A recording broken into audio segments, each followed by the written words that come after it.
if you are wondering, how do I actually build a day that works, then this episode is for you.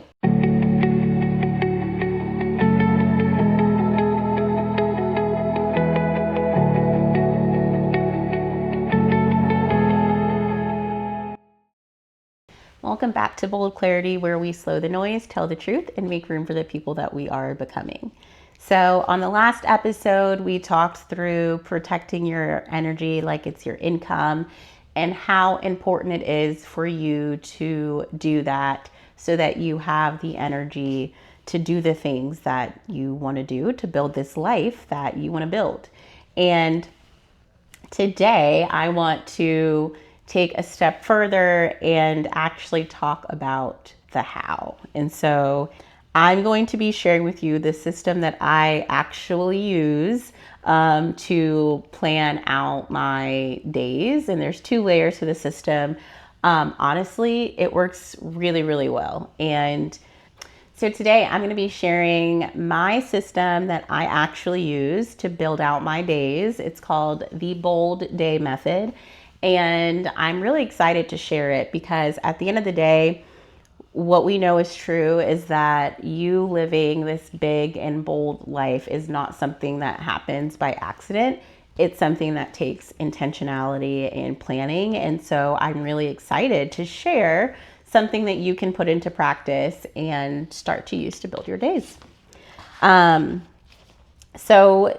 the thing that I want to kind of point out that I think is really important is that this is a system that allows for flexibility. It's a system that, you can truly use to plan out your days in a way that are going to be beneficial for every single area of your life. So whether or not you own a business or you have a more traditional 9 to 5, or maybe you're just managing your family, right? This method works for anyone, and it is built in a way to allow for some flexibility that I think is really important because, like, realistically, it's hard. It can be really hard to stick to a schedule, especially when it's so rigid. And so a week that historically, could have been chaotic and stressful and all over the place, actually was manageable and impactful. And it is all because I use this system every day, including on the weekends. And it's just a really good way for me to look at all the different things that I have going on and make sure that I'm spending my energy that is very costly, right? What we talked about last time, to make sure I'm spending it in ways that are impactful and, aligned to who I want to be. And so, at the end of the day, I think that a lot of people struggle with sticking to a calendar because they don't have a system that allows them to plan out with the context of everything that they have going on in their life and the reality that things are going to pop up, right? Like, there are going to be things that you didn't necessarily plan for that require your attention. And there's a way for you to account for all of that and still feel like you have some level of control. You're able to still be intentional about how you're ultimately spending your day. For context, the last, 7 years probably, I have tried so many different methods for time blocking and calendaring and to-do list and all these things. And I know how important it is and what a big impact it does have on your life when you can find a system that really flows. And speaking for myself, my struggle with making a calendar and all of that, and not being able to, or not following through in the way that I wanted to, was that I would either overplan to the point where there was no white space on my calendar, on my Google Calendar, right? Like everything was back to back to back, which I talked about that in my last episode. That led to burnout, right? Because I didn't have any time for the things that popped up during the day, nor did I have time to rest. And I think at one point I held the belief that you build your calendar, you stick to it, you should never really remove anything. Every minute of your day should be completely accounted for.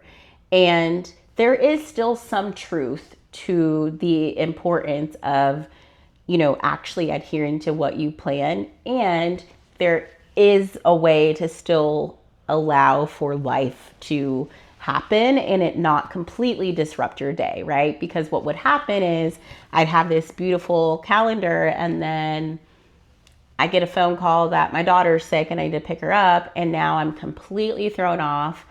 Or I don't know, maybe I get a phone call from an agent on my team, on my previous team, and they have a fire that they're putting out and they need my attention, and now I'm 45 minutes behind schedule. Or maybe I delegated, or maybe I planned 30 minutes to do something, but it really took me an hour, and so now I'm behind on everything else. What would happen in those moments is the moment that I was slightly disrupted from the schedule I had planned, I would just basically throw the whole day away.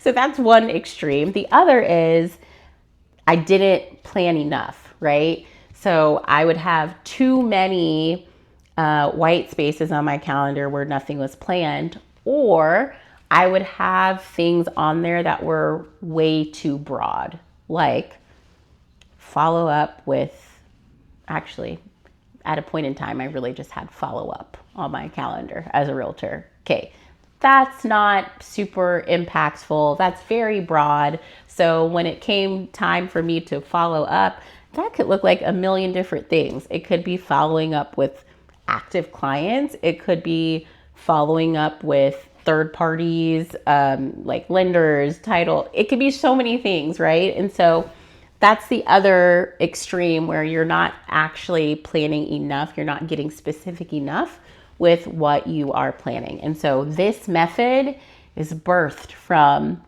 me having been on both sides of the spectrum and really finding a way for me to actually still accomplish the things that I need to accomplish, but also be flexible when I need it to. And so there's 2 layers to the bold day method. The first layer is the foundation, right? So this is where you are looking at, okay, the next week, month, even year, okay, looking at what are the things that you are going to be spending your energy on. It's really important that when you go through this foundational process, that you backwards plan from your goals. And the way that I make my goals, I make health goals for different categories. So like financial health, mental health, physical health, spiritual health, social health. So I have all of those different categories, and then I have my goals that I have for the different categories, and then I backwards plan from there. If you're not a teacher and you don't know what backwards planning is, that's when you kind of take an end result, right? And then you think about, all right, what are all the steps that I need to take to get there, starting from the beginning, so that I can make sure I end up at the right destination. And so I would figure out what are the activities that I will do that are going to get me to this goal. So it's like a path, basically. I was building out a plan for getting to a goal. And so for looking at those paths, after I figured out what activities I would do. So for example, if you're thinking about, for me, if I think about like my mental health, I go to therapy. That's something that's really important to me. I also know that my morning routine is something that helps me start my day in a way that is mentally healthy for me. And so I identified what are those activities: journaling in the morning, praying in the morning, waking up at a certain time, accounting for therapy, each week or every other week. So I would then come up with, okay, how often am I going to do those things, and how much time am I going to spend on those things? And so what ultimately I would get are these time blocks that are broken down. For example, if I think about that goal for my mental health, right? I know that I want to make sure that I spend, a pretty significant amount of time praying or, journaling or doing a devotional every month. Like that's something that's really important. And so if I say, hey, okay, over the course of a month, I know if I have dedicated 10 hours to my mental health or my spiritual health by journaling and by having that quiet time, then I know I'm going to be on the path to hitting my spiritual goals or my mental health goals. Then I think, okay, well, I can break this down a bunch of different ways, right? Like, could I literally just have one day where I spend 10 hours like reading the Bible? I guess so. Or I can break it up and I can say, okay, so 10 hours, that's 600 minutes in a month. Okay, so I can break that down each week. That's going to be, I don't know, about 125 minutes. And so about 125 minutes each week. So I could have 2 days where I, maybe I do 45 minutes one day and 45 minutes another day. I know that doesn't add up to 125, but, I could break it down that way, or I could divide it evenly throughout the days, right? Like 125, okay, I could do 25 minutes a day.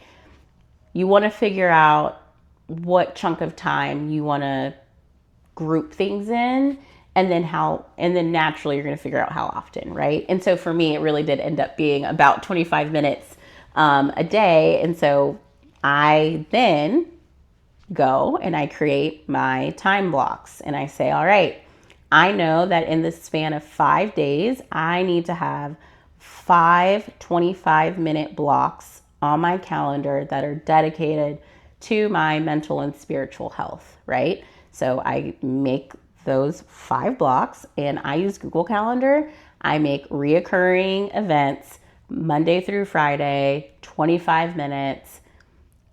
I pick a time. They can be different time each day. It doesn't matter, but that block is on my calendar every single day, right? So the point is, you would do that for every goal in every area of your life to make sure that on any given day, week, or month, you know that you have accounted for spending your time in a way that's going to align with your goals, okay? So you would do that with your physical health. You would do that with your financial health. You could do that with your business health, right? Like your business goals. And you're going to end up with a bunch of reoccurring blocks for the things that are most important that you are going to do repeatedly. You make them reoccurring, and you've got your foundation, and you know with confidence, hey, the things that are aligned to my goal, that are going to get me to this destination, are planned and accounted for on my calendar. And here's where the flexibility comes in. Me personally, every Sunday I go in, I look at my calendar for the upcoming week. I think I've shared this before, and I tweak the week. So if I know that week I've got, something going on, maybe I am adding in some blocks and moving some around, like the last week of my daughter's school. What do we call it? Maycember, the last month of school. Like there's so many parties and ceremonies and whatever. And it's great, right? Well, guess what? Those are not time blocks that I'd, plan for, because they're not necessarily like monthly occurrences. And guess what? When I went to tweak my week, I would make sure that I had all of those things on my calendar. And I would just rearrange and adjust. Now, a rule that I still try to follow is that I don't delete things from the calendar, I just move them. So if I know that on Wednesdays, I'm going to be at the market center and I have meetings, I'm not going to delete, my time to edit the podcast, right? I'm going to move it to another time that week, or maybe it's the week after, to make sure that it still gets done. And so that's what I spend my time doing on Sundays, because it's another layer of, all right, there may be some life things happening this week that maybe they're not normal or consistent occurrences, but they're things that are happening. And so here's my way to make sure that those things are incorporated. And so at the end of this process, you should have a calendar with consistent time blocks, right? And then every Sunday, you should be able to go in and have a calendar that, for the most part, is going to fit your week and whatever things you have going on. So this is like the foundation of this process. Backwards planning to create your time blocks, make them reoccurring, and then tweaking your week. The second part of this method, right, is actually what you do on a daily basis. And y'all, I'm not kidding. I do this every day. Every day. The only day that sometimes I don't do it, but even that is rare, is Sunday. And really, on Sundays, I still do it. I just may not do it first thing in the morning, because I do like to kind of like be a little bit lazy on Sunday mornings. Nonetheless, this is your day-to-day. How do I make sure that I am doing the things? Okay, this is layer 2 of the bold day method. So I have my morning habit stack that I've shared with y'all before, right? Like I wake up, I take my medicine, I have 25-ish minutes of, doing my devotional or journaling or reading the Bible. And then the very next thing that I do every single morning is I go in with a fine-tooth comb and I plan my day. And I know you might be thinking, but Asia, your day is already planned. You are right. And because I know that life happens, and I know that there may be things that pop out throughout the week that maybe I did not plan for, I know that realistically, taking some time each day to survey where you really are, right? And what you're really going to be able to accomplish in a day is huge. You are relieving this pressure to stick to a calendar that maybe it's Thursday, you made this calendar on Sunday, and life has happened. Your kid has been sick. You've been sick. You got invited to a last minute dinner with your friends. Whatever the case may be, things happen, okay? Like we're not robots. And so by every single day having this be a part of your morning routine, you're able to account for those things and still make sure that you are on the path to being the person you want to be. So me personally, I have I have several whiteboards. I love whiteboards. I've got one whiteboard in particular that I use every day, and I start with just doing like a brain dump. I write down literally every single task that I can think of that I would like to accomplish. And they may not all be things that I am like, oh my God, I have to do this today, but just like the things that are on my mind that I want to accomplish, right? I go ahead and make a list. Y'all, this list is giant, okay? It could be anywhere from like 15 to 20 items on this list. Am I every single day going to have the capacity to add in 15 to 20 unplanned tasks? No. Do I have the capacity to maybe add in 5 to 10? Absolutely. Because when I time block, I forgot to mention this, I do put some blocks that are a little bit more vague. Which, let me explain this part first. So I do my task dump, right? To filter through that list of 15 or 20, I use the Eisenhower matrix. And so for that, you draw a vertical line and a horizontal line. You draw them, perpendicular to one another. And so you end up with 4 quadrants. Quadrant 1, urgent and important. These are things that matter, and they're things that like have a timeline that is, you need to do this now, okay? Quadrant 2 is important, not urgent, right? So these are things that they really do matter. You really do want to get them done, but maybe they are not things that you need to do today. Q3 is urgent, not important. So these are things that ultimately they need to get done, but maybe there's flexibility around like who does it, okay? And then quadrant 4, not urgent, not important. I've relabeled quadrant 4 as my maybe someday quadrant, because there are things that like really you could just delete them, like you really don't need to do them, but they're like, oh, if I get some extra time, maybe I will. So for quadrant 1, those are the things that you are going to do now, meaning make sure you do them that day. Quadrant 2, those are the things that you're going to schedule a time to do. Quadrant 3, those are the things that you're going to delegate. So you could get somebody else to do those things. And then quadrant 4, like I said, that's my maybe someday. And so lots of things can happen with that category. Nonetheless, after I do my task dump, I then basically filter everything through that Eisenhower matrix.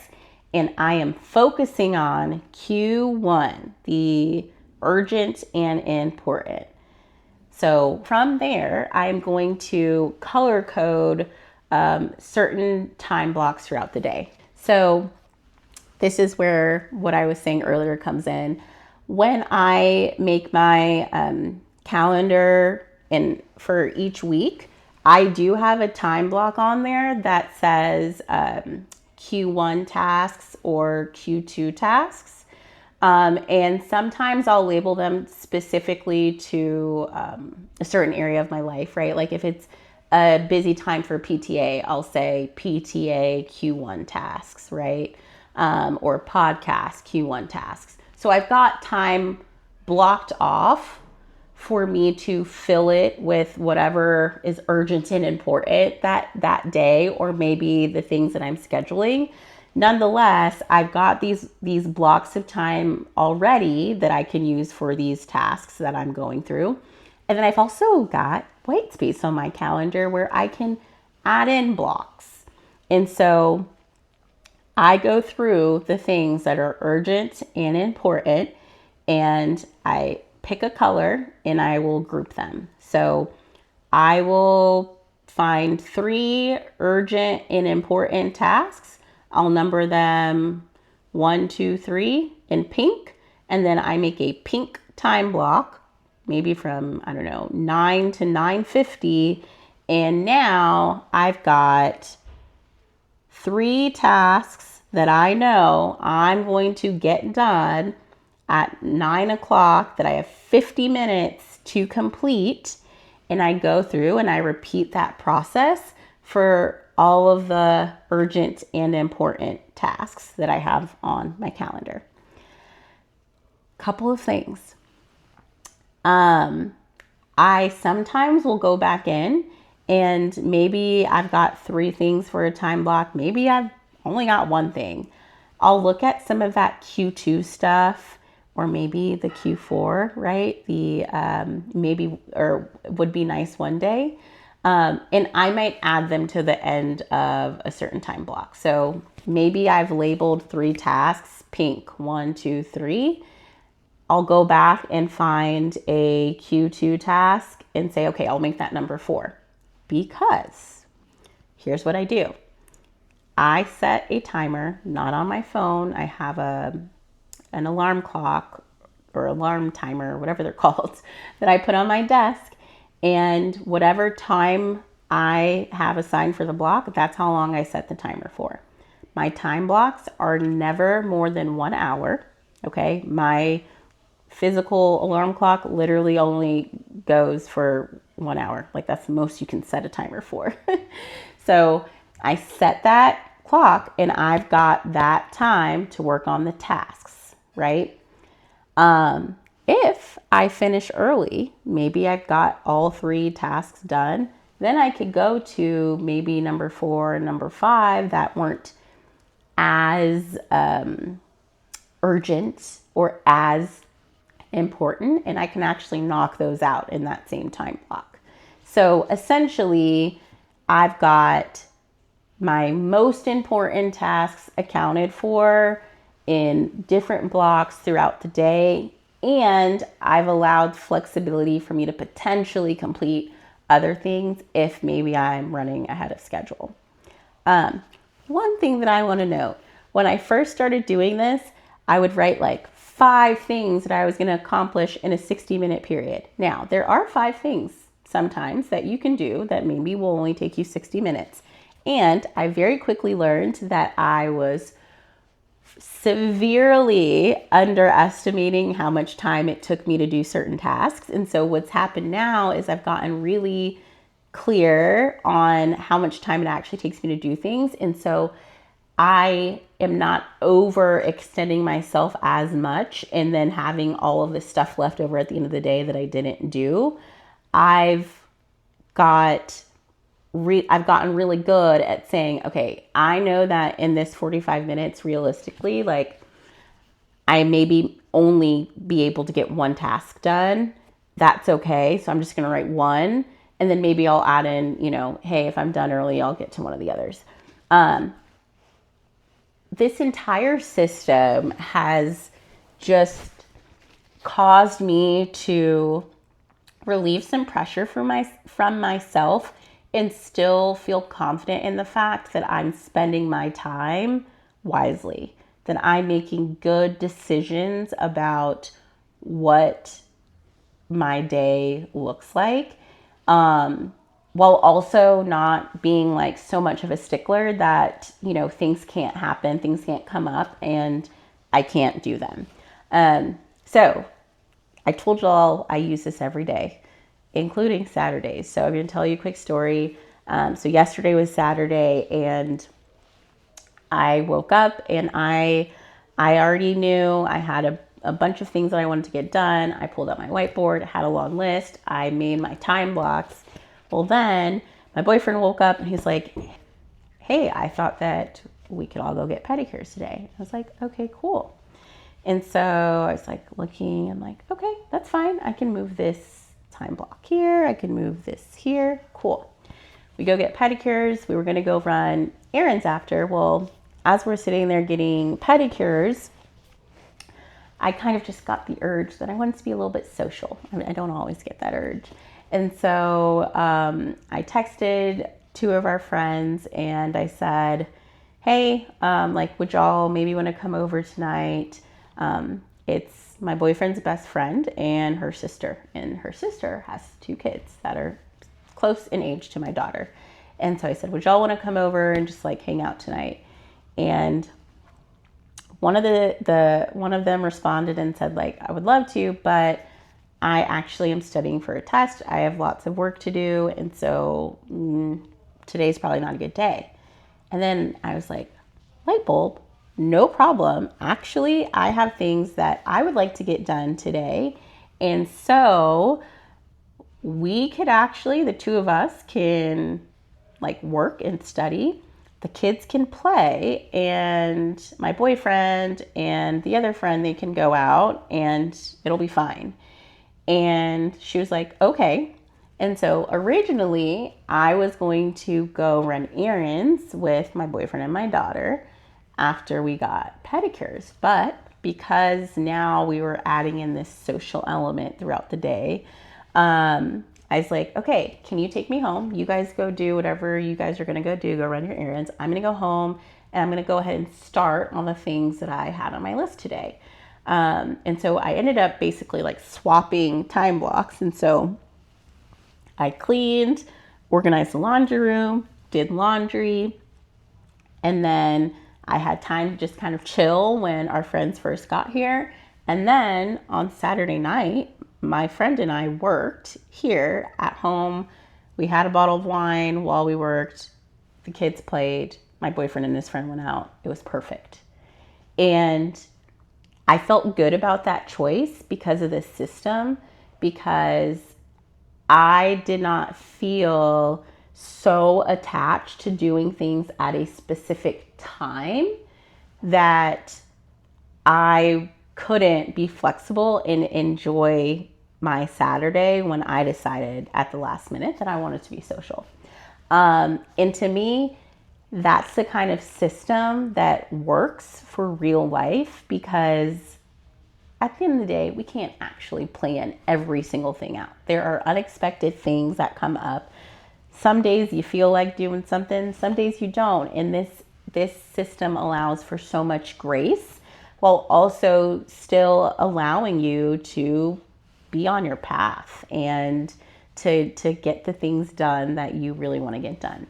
So I'm so excited about this method and finding a way to actually share it with other people. And on that note, I actually am going to be sharing a guide to the Bold Day method soon. It'll be linked in my bio on Instagram, as well as on my website, which is bold-clarity.com.